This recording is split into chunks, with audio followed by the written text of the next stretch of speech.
She entered her uncle's house as family and discovered that in this house being a girl was already a crime.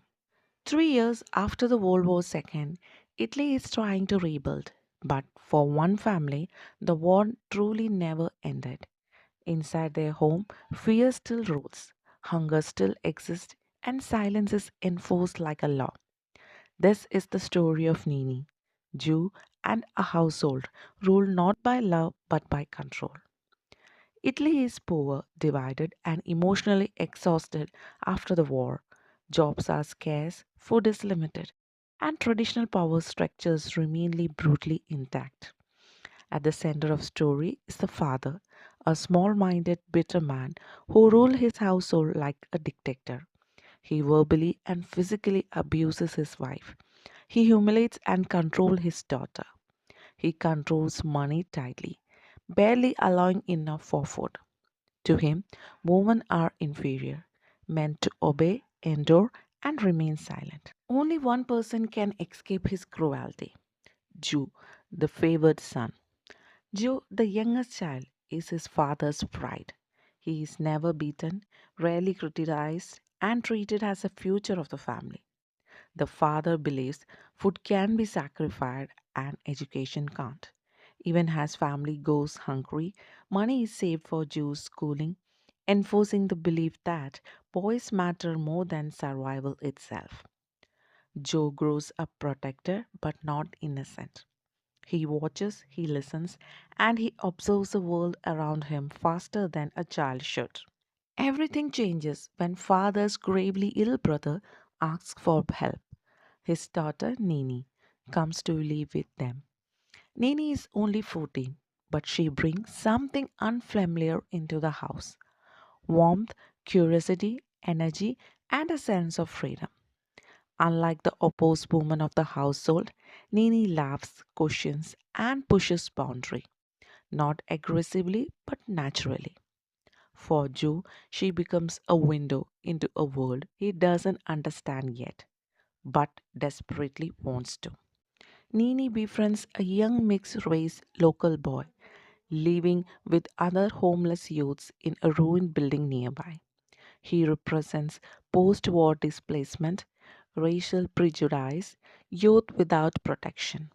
And their connection is risky, impulsive, and driven by emotion rather than thought. Meanwhile, Joe begins to observe everything. He spies, he listens, he imitates what he sees. Nini, unaware of consequences, treats Joe like a curious child, answering his questions, letting him linger nearby. But curiosity grows faster than innocence can protect. Joe matures far too quickly. In a household where violence is normalized, women are humiliated, authority is absolute. Joe learns that power comes from control, not kindness. His father unknowingly teaches him this lesson every day. Joe's innocence erodes not through one moment, but through exposure to fear, to secrecy, to the adult behavior he can't process.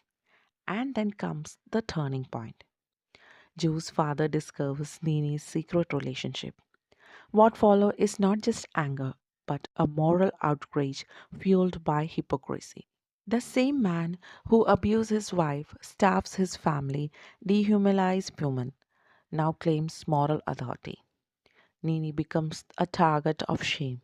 Blame is placed squarely on her shoulders. The household, already oppressive, becomes suffocating. Nini is different from everyone Ju knows. To Ju, she is fascinating, not dangerous, not wrong, just alive. Nini talks to him freely, laugh, explain things adults hide, and treat him like someone who matters. And for the first time, Ju feels included in the world of older people, not shielded from it. And here Ju begins to watch her, while she talks to boys, sneaks away from the house, and express emotion no one else dared to show. Nini, still a child herself, doesn't fully grasp the weight of Ju's attention. She answers his questions honestly, sometimes playfully, unaware that she is shaping his understanding of life, relationship, and power. To Ju's education doesn't come from school. It's come from observation and from Nini. Through Nini, Ju learns that desire exists, that adults lie, and the rule apply differently to the boys and girls. But more importantly, he learns something important. Girls are punished for curiosity and boys are excused for watching. Ju begins to understand the imbalance in his house, not because someone explains it, but because he sees how Nini is treated compared to him. And by the end, Ju is still a child, but no longer innocent. He has learned who hold power, who pays the price, and how early boys are taught to look away. And the relationship between Ju and Nini is not about scandals, it's about exposure. A boy who learns too much and a girl who is punished for being seen. And a house where growing up means choosing between silence and survival. And that's all about this film's review. If you want more details, please check out video description. Thank you.